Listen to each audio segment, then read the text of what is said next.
Berapa banyak dari pagi ini yang siap untuk menerima kebenaran firman Tuhan? Ya, saya percaya kebenaran firman Tuhan itu selalu mengubahkan. Amin. Selama bulan Februari kita berbicara dengan topik relationship. Kita berbicara mengenai building better relations. Hubungan. Dan pada pagi hari ini saya mau tutup dengan sebuah judul namanya What is Love? What is love? Kita ngomongin love di bulan Februari karena Februari identik dengan hari namanya Valentine. Bagi Bapak Ibu yang enggak terima coklat masih punya kesempatan untuk membelikan diri sendiri Anda coklat atau bunga. Jadi jangan pernah sedih di bulan Februari karena adanya Valentine, tetapi setiap dari kita adalah orang-orang yang dikasihi Tuhan. Amin. Nah, kalau kita ngomongin Valentine, saudara, apa yang anak-anak muda rasakan di bulan Februari? Ya, kemarin teman-teman Youth Impact mengadakan celebration Valentine. Senang pasti ya. Merasa apa? Merasa bahagia, merasa ada yang ngertiin mereka, merasa ada yang terima, ada yang mengasihi. Jadi Valentine itu seringkali dikatakan bahwa adalah hari kasih sayang. Pagi hari ini kita mau belajar apa sih arti dari kasih yang dimaksud di dalam kebenaran firman Tuhan. Apakah kasih itu berupa perasaan seperti Valentine bagi kebanyakan orang di dunia? Kita saat ini hidup di zaman di mana hampir kebanyakan keputusan itu dilakukan oleh sisi emosional. Emosional itu perasaan, bukan dari sisi rasional. Saya akan buktikan, ya di dunia marketplace kita ini semua berjualan dengan cara emosional lebih persuasif dengan emosional. Contoh ya, berapa banyak dari Bapak Ibu pernah nonton iklan rokok? Pernah nggak Anda menonton iklan rokok dan Anda melihat sebatang rokok? Saya rasa tidak ada pernah melihat sebatang rokok pun di iklan rokok. Kenapa?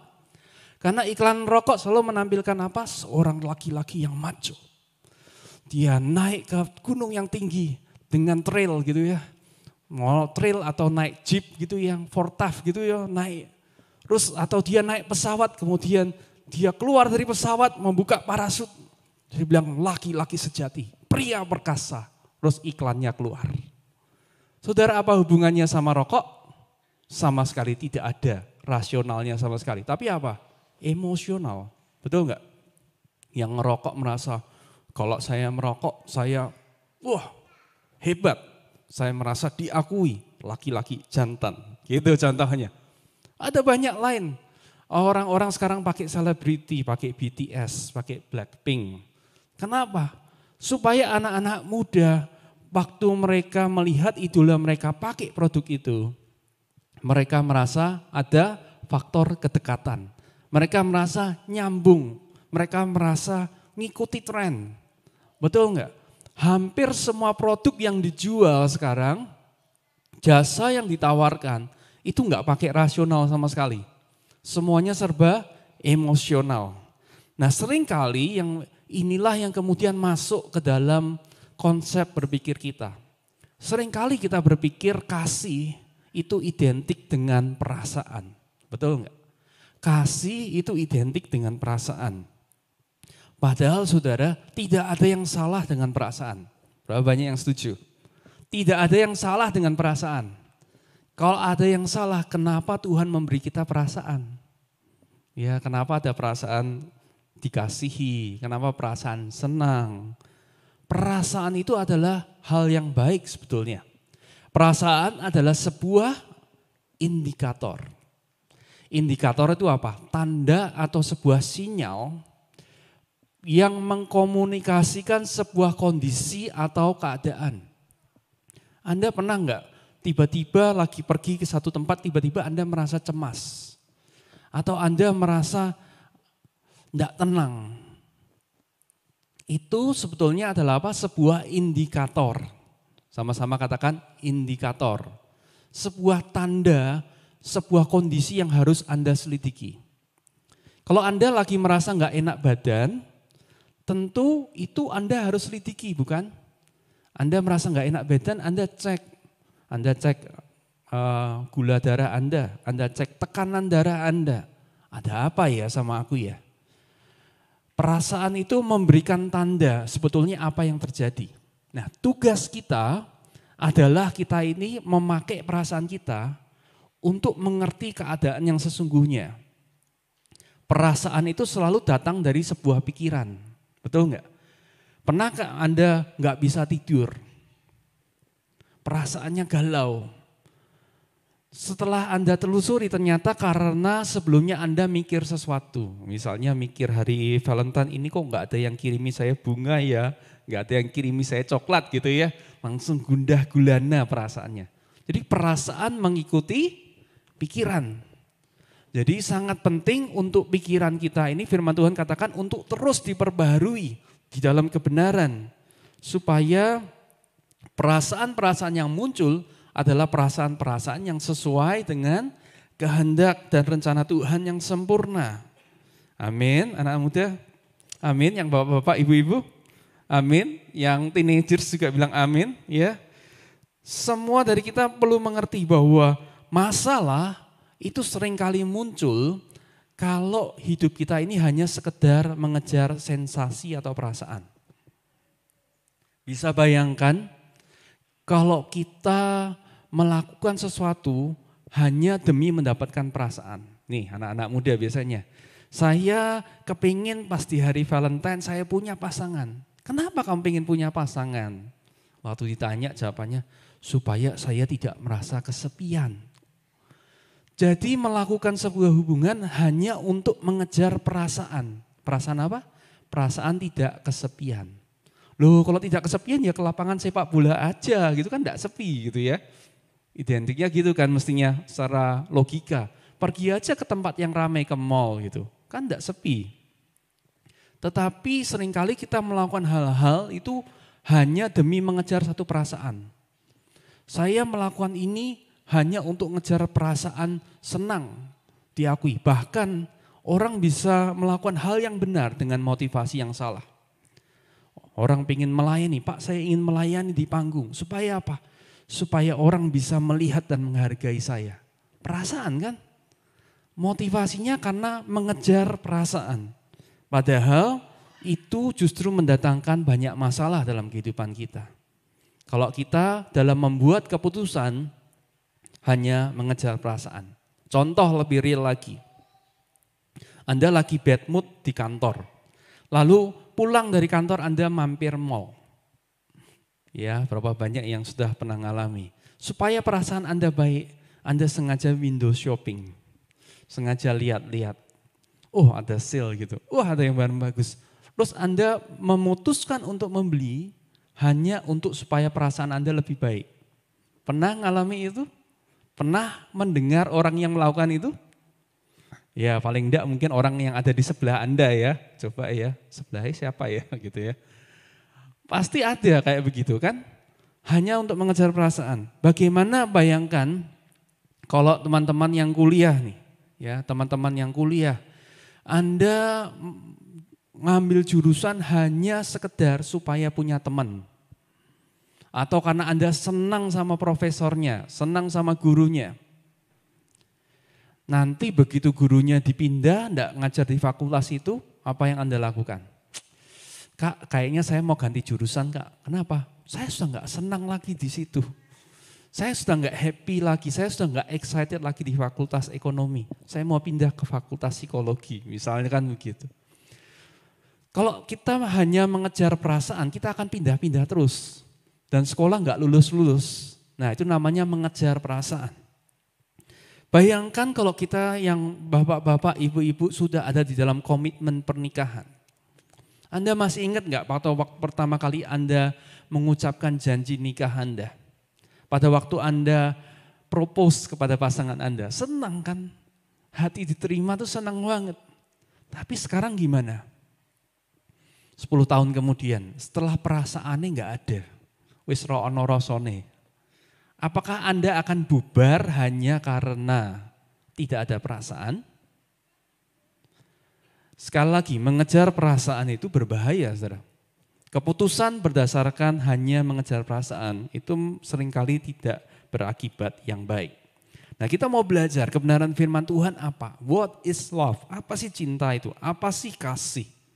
Mari kita sama-sama buka dan cermati dalam Yohanes 15 ayat 9 sampai 10. 15 ayat 9 sampai 10 dikatakan seperti Bapa. Yesus berkata, seperti Bapa telah mengasihi aku, demikian juga aku telah mengasihi kamu. Tinggallah di dalam kasihku itu. Jikalau kamu menuruti perintahku, kamu akan tinggal di dalam kasihku, seperti aku menuruti perintah Bapakku dan tinggal di dalam kasihnya. Sebelum kita masuk lebih lanjut, saya jelaskan sedikit. Yohanes itu salah satu dari 4 Injil. Jadi kalau ibarat biografi, ini adalah biografi tentang Yesus yang ditulis oleh 4 orang yang berbeda. Dan kalau Bapak Ibu pernah baca Yohanes, Anda akan mendapati bahwa Yohanes itu agak beda versinya dengan Matius, Lukas, dan Markus. Beda, cara ceritanya beda banget. Yohanes adalah satu-satunya murid yang berani berkata di dalam 1 Yohanes, Allah adalah kasih. Dan Yohanes juga adalah satu-satunya murid yang menulis di kitab Injil berkata, murid yang dikasih Yesus. Jadi murid ini punya pengalaman yang luar biasa sama Tuhan Yesus. Bahkan kalau Anda tahu sejarah, Yohanes adalah satu-satunya murid yang tidak mati syahid. Bukan berarti dia tidak dipersekusi, tidak dianiaya, dia dipersekusi, saudara. Sejarah gereja mengatakan bahwa Yohanes pernah secara hidup-hidup direndam di dalam api yang, di dalam minyak yang dididihkan. Minyak goreng yang dididihkan. Dan dia tidak mati. Saudara. Itu satu-satunya sampai mereka bingung gimana harus membunuh Yohanes. Mereka mengasingkan dia ke Pulau Patmos. Jadi Yohanes adalah satu-satunya murid yang matinya mati tua. Bukan mati karena disiksa. Jadi saya berani katakan bahwa Yohanes ini punya revelation, punya pewahyuan akan Yesus. Yang menurut saya lebih. Dia kenal Yesus dalam sisi yang lebih. Oleh karena itu kalau dia bicara mengenai kasih, menurut saya tidak berlebihan. Dia orang yang paling, menurut saya paling expert, paling ahli di dalam kasih. Kita kembali lagi di dalam Yohanes 15 ayat 9, perhatikan ayat ini. Seperti Bapa telah mengasihi aku, demikianlah juga aku telah mengasihi kamu. Yang pertama saudara dari observasi 2 ayat ini. Tuhan mengasihi kita seperti Bapa telah mengasihi Tuhan Yesus. Berarti dia mau supaya kita ini tinggal di dalam kasih-Nya. Dan menarik sekali dikatakan, Bapak Ibu perhatikan kata seperti. Ya, seperti. Artinya apa? Dia mengasihi kita bukan dengan standar yang lebih rendah. Seperti itu berarti apa? Sama kan? Seperti itu apa? Sama dengan. Artinya sebagaimana Bapa itu mengasihi Yesus, Yesus juga mau memberikan takar kasih yang sama kepada kita. Bukan mau, telah memberikan kasih yang sama kepada kita. Coba kalau kita renungkan sebentar, ini sesuatu yang luar biasa. Anda nanti renungkan di rumah ya, baca lagi Yohanes 15. Tuhan Yesus katakan, sebagaimana Bapa telah, seperti Bapa mengasihi aku telah mengasihi kamu. Jadi dia berkata, kasihku kepadamu itu levelnya sama dengan kasih Bapa sama aku. Padahal kasih Bapa itu kasih yang luar biasa. Ingat, dari sejak awal hanya ada Allah Tritunggal, Bapa, Putra, dan Roh Kudus. Mereka hidup di dalam perfect union, kesatuan yang super sempurna, tidak ada kesatuan yang lebih sempurna dari itu. Kasihnya berarti juga kasih yang paling sempurna. Dan dia berkata, sebagaimana Bapa telah mengasihi aku telah, saya garis bawahi kata telah. Bayangkan telah, saudara. Jadi ukuran kasih yang Bapak Ibu dapatkan, saudara-saudari dapatkan, itu takaran yang sama, tidak dikurangi sama sekali. Menarik bagian ini, kembali ke ayat ini, ayat 9, dikatakan kemudian, tinggallah dalam kasihku itu. Jadi Tuhan Yesus mau supaya kita mengalami kasih yang sama yang dialami seperti Allah Tritunggal loh. Saudara. Jadi tujuan Tuhan menciptakan manusia supaya manusia bisa ngerti kehebatan, kedahsyatan kasihnya Tuhan Tritunggal itu kayak apa. Persekutuan 3 ini yang sempurna ini sekarang kamu harus alami, kamu juga bisa alami. Caranya ayat 10. Kalau ada kata jikalau kita perhatikan, jikalau kamu menuruti perintahku, kamu akan tinggal dalam kasihku. Jikalau apa? Jikalau kamu menuruti perintahku, seperti aku menuruti perintah Bapakku dan tinggal dalam kasihnya. Jadi dia berkata seperti lagi, aku caranya tinggal dalam kasih Bapa adalah menuruti perintah Bapa. Berarti kalau kamu mau tinggal dalam kasihku, kamu melakukan hal yang sama juga. Kamu harus menuruti perintahku. Nah di sini kita melihat bahwa Yesus itu selalu mengaitkan namanya kasih dengan perbuatan, bukan dengan perasaan. Silakan slide-nya bisa ngikutin. Tuhan Yesus selalu mengaitkan kasih itu dengan perbuatan, bukan perasaan.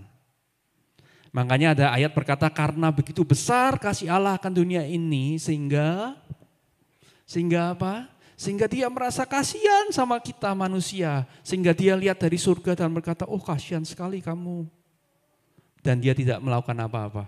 Itu namanya perasaan. Tapi Yesus selalu berkata kasih yang dimaksud adalah perbuatan. Karena begitu besar kasih Allah akan dunia ini sehingga ia mengaruniakan. Mengaruniakan itu perbuatan, bukan perasaan. Saudara bisa bayangkan kalau Tuhan Yesus itu hanya sekedar main perasaan kayak kita Valentine-Valentinean. Kasihan ya manusia ya. Kenapa sih bisa berbuat dosa? Tuh kejam sekali dosa. Aduh luar biasa nanti kehidupan mereka bakal hancur. Ya, tapi enggak kirim bantuan. Biarin aja gitu ya. Kita tetap binasa saudara. Tuhan kasihan sama kita, Tuhan bersimpati sama kita, tetap binasa. Dia harus melakukan sesuatu. Itu namanya kasih. Kalau belum kasih, saya suka bahasa Indonesia kasih ya. Kasih itu namanya memberi. Kalau tidak memberi namanya bukan kasih, itu namanya cuma perasaan. Jadi sedangkan kasih adalah bukanlah perasaan, namun sebuah perbuatan yang membawa kebaikan atau keuntungan bagi orang lain. Yohanes 15 ayat 11, kita lanjut. Semuanya itu kukatakan kepadamu supaya sukacitaku ada di dalam kamu dan sukacitamu menjadi penuh. Menarik, Tuhan Yesus itu berkata supaya sukacitamu itu kemudian menjadi penuh. Jadi perbuatan dulu, lakukan perintahku, dan kamu akan merasakan sukacitaku. Kalau kita kebalikan, kita pingin perasaannya dulu, baru melakukan. Saya enggak kepingin enggak merasa ke gereja. Saya enggak merasa pingin komsel. Saya merasa enggak pingin baca Alkitab. Kalau Tuhan Yesus mengajarkan kebalikannya, inilah perintahku, ayat 12, yaitu supaya kamu saling mengasihi seperti aku telah mengasihi kamu. Jadi buat Tuhan kasih itu adalah melakukan perbuatan dulu, baru perasaan menyusul. Itu namanya. Jadi syarat untuk tinggal dalam kasih Bapa, dalam kasih Tuhan Yesus adalah namanya ketaatan. Taat, bukan ngomongin emosi. Makanya kalau kita sudah nyanyi, biarlah segala kemuliaan. Biasanya kalau kita nyanyi gitu kan apa? Emosi kita, wah aku cinta Yesus, aku mau meninggikan Yesus gitu. Tapi itu baru perasaan saudara. Sudahkah di dalam setiap hari kita betul-betul meninggikan Yesus? Nah itulah baru namanya worship. Itulah baru namanya penyembahan yang sejati. Sedangkan nafsu bedanya adalah gini saudara. Nafsu adalah perbuatan yang membawa kebaikan dan keuntungan untuk diri sendiri. Jadi kasih itu adalah bukanlah perasaan, tapi sebuah perbuatan yang membawa kebaikan dan keuntungan bagi orang lain. Bukankah Yesus mati untuk kita, membawa keuntungan buat kita, kebaikan buat kita? Amin. Ini ya contoh di dalam Efesus 4 ayat 2 sampai 3. Dalam versi BIMK dikatakan, hendaklah kalian selalu rendah hati, lemah lembut, dan sabar. Tunjukkanlah kasihmu dengan membantu satu sama lain. Tunjukkanlah kasihmu dengan apa? Dengan merasa eman-eman. Enggak, dengan merasa simpati. Bukan, dengan membantu satu sama lain. Ayat 3. Berusahalah sungguh-sungguh untuk hidup dengan damai, supaya kesatuan yang diciptakan oleh Roh Allah tetap terpelihara. Jadi kasih itu harus dinyatakan melalui hidup. Nah saudara, kalau saya percaya kebenaran ini, kita praktekkan di dalam setiap hubungan. Hubungan suami istri, hubungan orang tua dan anak, besan dan menantu dan ipar gitu ya. Kita menantu dan mertua maksud saya ya, menantu dan mertua, hubungan dengan ipar, hubungan kerjaan didasari dari perbuatan untuk memberi keuntungan bagi orang lain. Kita akan jadi orang-orang yang luar biasa, saudara. Akan ada hubungan-hubungan yang luar biasa. Saya mau katakan gini, teman saya Pastor Kenny Goh berkata begini, hubungan-hubungan yang bertahan lama, perhatikan. Hubungan-hubungan yang bertahan lama, apapun dalam kehidupan kita, siapapun. Bahkan yang bertumbuh dan bahkan berhasil adalah hubungan-hubungan yang terdiri dari orang-orang yang memutuskan, penting nih kata memutuskan, untuk terlepas dari apapun perasaan yang mendominasi. Satu atau dua pihak tetap memutuskan untuk melakukan perbuatan yang membawa kebaikan dan keuntungan kepada pihak yang lain. Coba bayangin saudara, kalau Anda tetap memberikan keuntungan kepada istri Anda, walaupun dia tidak menyenangkan, perasaan Anda tidak suka sama dia, tapi saya tetap mau kasih yang terbaik sama dia, mau kasih penghidupan yang terbaik, pasti hubungan itu akan jadi luar biasa. Kalau semua kita melakukan tindakan-tindakan, bukan berdasarkan perasaan kita, tetapi dengan satu tujuan, untuk memberikan keuntungan bagi orang lain, selalu itu adalah hubungan-hubungan yang selalu bertumbuh. Tapi kalau hubungan-hubungan yang kita buat itu semuanya berdasarkan perasaan, oh aku lagi gak senang sama orang ini, oh aku lagi gak senang, gak nyaman sama orang ini. Terus kita tidak membawa keuntungan buat orang itu, kita tidak sedang mempraktekkan kasih.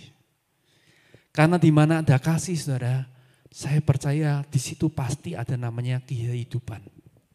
Bahkan kalau hubungan Anda sudah mati, sudah nggak ada rasanya. Saya percaya pasangan suami istri yang mau fight,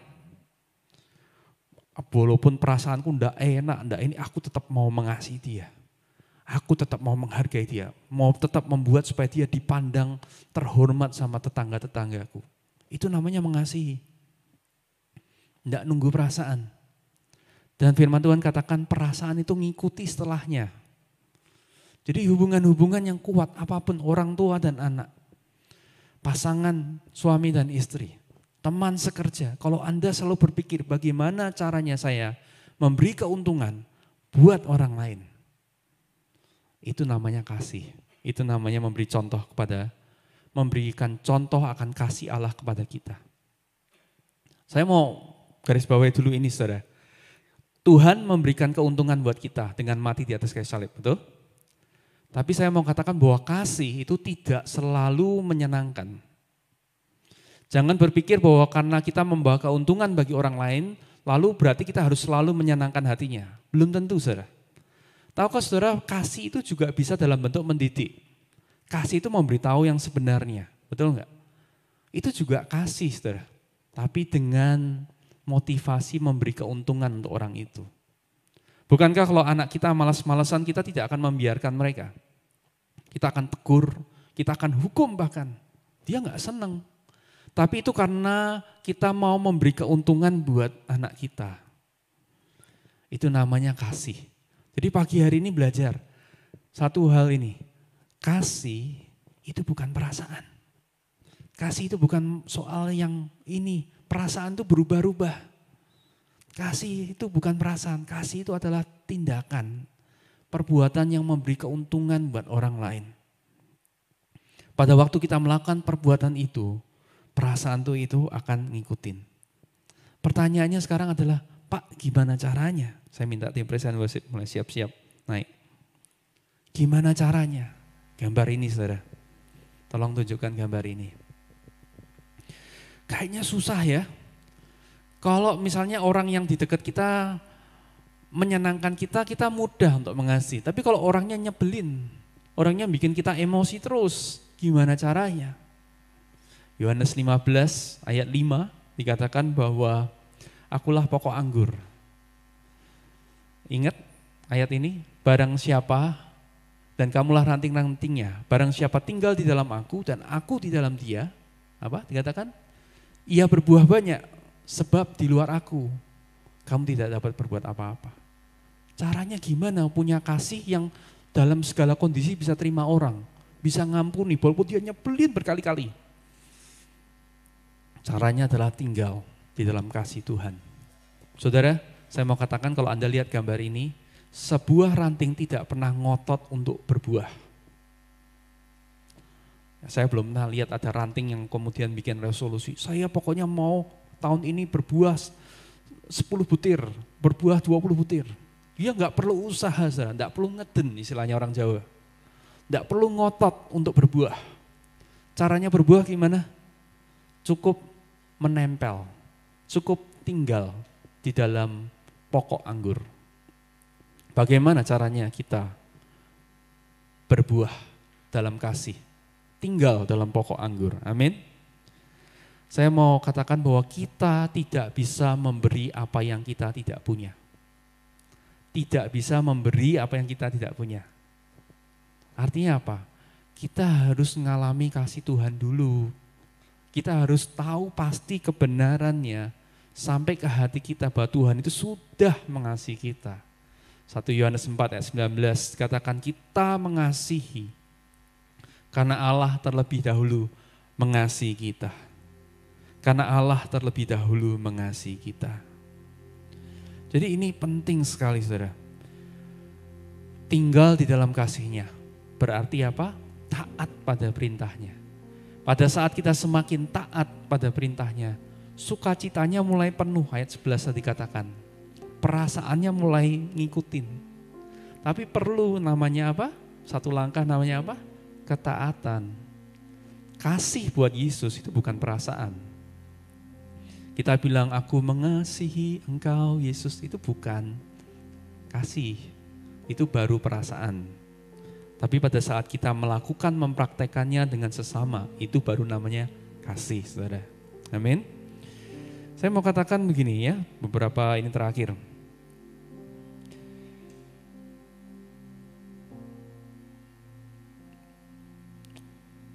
Bahwa kita tidak betul-betul mengalami kasih sampai kita mempraktekannya, saudara.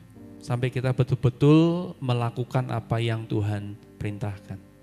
Saya tertarik dengan sebuah tulisan di sebuah buku, saya suka baca buku, tapi suatu kali saya merasa kayak tertampar gitu ya. Kayak, keras banget. Dia katakan seperti ini, reading is not learning. Reading is not learning. Doing is learning. Membaca itu belum belajar namanya. Orang berkata, kalau kamu pengen belajar, kamu baca buku. Membaca itu belum sepenuhnya belajar. Belajar itu pada waktu kita melakukan apa yang kita baca. Itu baru namanya belajar. Jadi jangan pernah puas dalam kehidupan kita. Kak, saya merasa bertumbuh di gereja ini. Saya merasa bertumbuh. Saudara, saya mau katakan bahwa tidak ada istilah merasa bertumbuh. Ya, mungkin beberapa buat saudara keras nih. Bertumbuh itu ya kelihatan saudara, bukan merasa. Banyak orang waktu berkata, Pak saya merasa bertumbuh di tempat ini. Saya merasa bertumbuh di komsel ini, merasa bertumbuh di kebaktian ini. Maksudnya mereka adalah Pak, saya mendapat makanan rohani di tempat ini. Itu maksudnya. Tapi mendapat makanan itu belum tentu bertumbuh. Bisa ngerti ya? Mendapat makanan rohani, Anda merasa dapat sesuatu, itu bukan berarti Anda bertumbuh. Karena apa? Bertumbuh itu adalah sesuatu yang nyata. Sesuatu yang nyata, dan kedua, bertumbuh itu adalah sesuatu yang disaksikan orang lain, betul enggak? Ya kan? Bertumbuh itu tahu bertumbuh apa enggak, itu orang lain yang bilang. Suami Anda berkata, sekarang kok kamu semakin sabar ya, semakin kelihatan seperti Kristus ya. Nah itu namanya bertumbuh, saudara. Kenapa? Yang ngomong orang lain, yang ngomong komunitas Anda. Kamu kok semakin punya pengendalian diri ya. Nah itu namanya bertumbuh, saudara. Tapi kalau saya merasa bertumbuh, itu belum bertumbuh. Maksudnya adalah saya merasa dapat makan. Ya. Tapi tujuan dari kekristenan adalah bertumbuh menuju Kristus, bukan merasa. Jadi untuk bisa dikatakan kita ini sudah tumbuh atau tidak, itu tergantung dari komunitas kita, orang-orang di sekitar kita.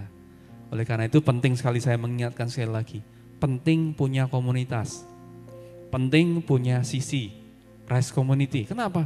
Ya gimana bisa bilang tumbuh kalau nggak ada orang yang lihat? Siapa yang tahu?